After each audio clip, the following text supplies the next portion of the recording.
here's our power ranking of the 18 best earthbending techniques. That's right, 18! And we're only talking traditional earthbending, so that doesn't even include any metal bending or lava bending. Okay, but we have a lot to get through, so let's get started. So what move are you gonna teach me first? Rock-a-lanche? The trembler? Oh, maybe I can learn to make a whirlpool out of land. Let's start with move a rock. Number 18, stone levitation. That lemur, he's earthbending. It's maybe the most basic ability in the earthbending arsenal, but as the fundamental component of so many other techniques, its importance can't be overstated. Number 17, earth block.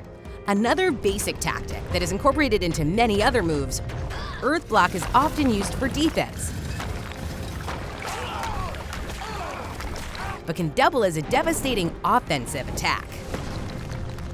The boulder wins! Number 16, ground launch. So earthbenders generally prefer to stay grounded. Surprising, I know. But that's why this maneuver can catch an opponent off their guard, as earthbenders can launch themselves into the air, airbender style.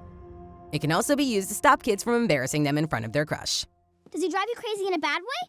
Or does he drive you crazy like you like him?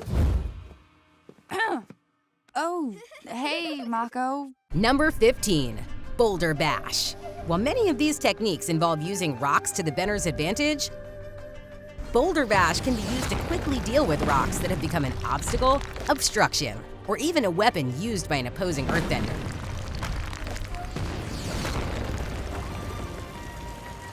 Number 14, earth wall. Another largely defensive move. An earth wall is just that, a wall of earth. I'm not sure what else to say about that, it's pretty self-explanatory. Number 13, quicksand. This one is a scary one to be on the wrong end of. Nothing makes you feel more helpless, and maybe even hopeless, than slowly sinking into an opponent's quicksand trap. Number 12, earth sinking. No, no, please!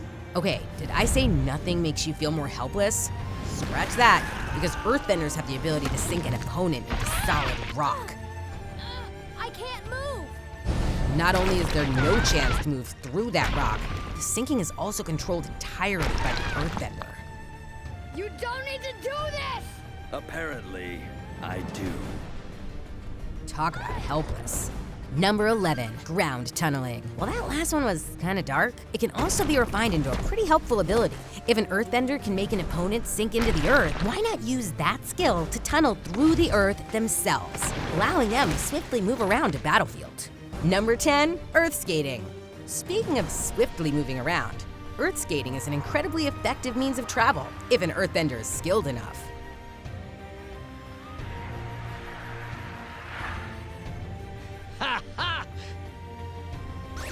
Just don't expect him to be super stealthy while doing it. Need a ride? Number 9, rock cuffs. This move has been seen to be a very effective way to immobilize opponents, Where is Suki? and one that other elements like air or fire would have a hard time replicating. Number 8, rock hands. Crafting basic cuffs is one thing, but extremely skilled earthbenders have been seen crafting complex and functioning hands made of pure rock. While this technique is rare, if one is able to master, they'll find that rock hands have a number of possible uses, from ranged attacks or the ability to perform precise tasks from afar. Number 7, earth armor. We've seen plenty of defensive moves so far, but instead of a shield, why not just use rock as a full suit of armor? Seriously, how is anyone gonna get through this? The answer is they're not. Number 6, earth bomb. Here's a move that really demonstrates the ability of earthbending to deliver devastation not to just one opponent, but to anyone in a localized but broad area, making this attack great for those times an earthbender is vastly outnumbered. Number 5, seismic sense.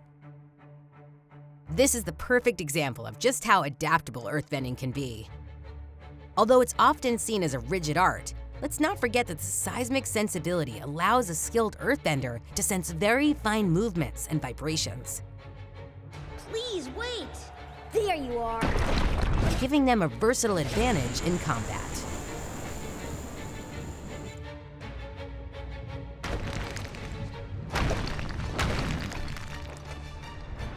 Number 4, lie detecting. That's right, the aforementioned seismic sense can be so precise that it can detect a person's breathing patterns and heart rate, effectively turning an earthbender like Toph into a human lie detector. Number 3, rock slide. Talk about an area of effect attack. While we don't see this specific technique very often, there's no denying that it's absolutely devastating to anyone in the vicinity. And on top of that, it's virtually unavoidable. Guess the spirits are still angry. Number 2, earth scaling. This is one of the most interesting, useful, and unexpected abilities of earthbenders. We see from the Dai Li, not only can earthbenders pull rocks towards them, but they can also pull themselves towards a large rock, effectively magnetizing themselves to the rock, giving them the ability to scale walls, like Spider-Man or something. Number 1, land bending. This has to be the most raw power we've ever seen in an earthbending technique, right? Maybe even bending technique at all. The ability to shift the very earth on a scale that actually changes the geography of the world. We're not just talking about moving rocks anymore. We're talking shifting entire land masses. Just think about what that means about the sheer power earthbending can provide. And combine that with the 17 other techniques we talked about that range from power moves, defensive abilities, agility, stealth, and a number of other applications, and it becomes clear that earthbending is even more powerful than it appears on the surface. So, did we miss any earthbending techniques? Let us know in the comments below. Thanks for watching.